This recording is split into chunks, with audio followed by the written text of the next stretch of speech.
और शुरुआत करेंगे इस वक्त की अहम खबर के साथ। अमित शाह ने राहुल गांधी को जमकर निशाना बनाया है। मरकजी वज़ीर दाखिला ने कांग्रेस लीडर पर बरहमी का इजहार किया है।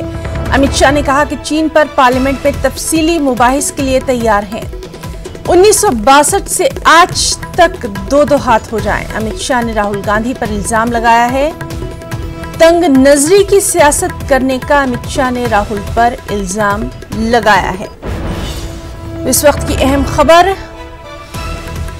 मरकजी वज़ीर दाखिला अमित शाह ने राहुल गांधी को जमकर तनकीद का निशाना बनाया। कहा चीन पर पार्लियामेंट में तफसीली मुबाहिस के लिए तैयार हैं। 1962 से आज तक दो हाथ हो जाएं। अमित शाह ने राहुल गांधी पर तंग नजरी की सियासत करने का भी इल्जाम लगाया है।